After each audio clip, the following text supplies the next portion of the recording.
Hey, what's going on, guys? I'm going to talk to you today about, I'm countering the TYT, and this is what they're called. It's what TYT stands for. It's called the Young Turks and their views on Jair Bolsonaro. Recently, they had posted a video saying there's more evidence that Bolsonaro cheated in the election. No, he did not.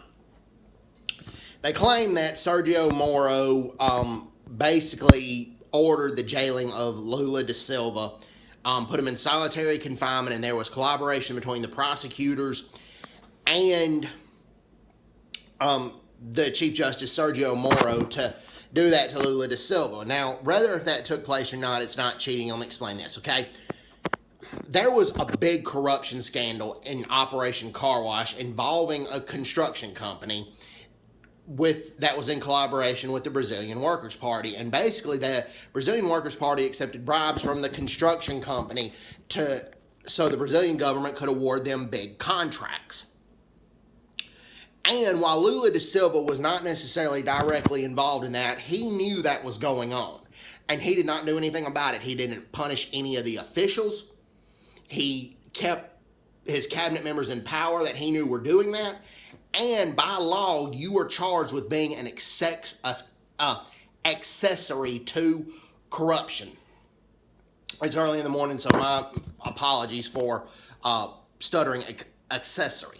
So you're an accessory to corruption, and you are the leader of the country, and you have the power to fire cabinet officials and to punish government officials, and you have an obligation to do that under the Constitution. Well, da Silva did not do that, and the Young Turks are not saying that. It's basically nothing more than left-wing propaganda, okay? And let me explain why. Because they talk about that there's not really any left-wing conspiracies going on because right-wing's tied into big businesses. And so they get the money from the big corporations. Not in this case. The Brazilian Workers' Party got money from a construction conglomerate that knew this construction conglomerate could afford to pay the higher taxes that the Brazilian Workers' Party demanded out of people.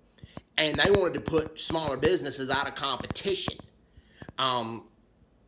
So it made sense for them to be more tied into the left-wing government. So anyways, you can go watch the video. I've watched all 12 minutes and 9 seconds of it. I kept an open mind, but it's just not, they're not telling the whole story. And that's why what all happened to Lula da Silva. And so anyways, hope everybody's doing well. Take care. God bless them. Bye-bye. Bye-bye.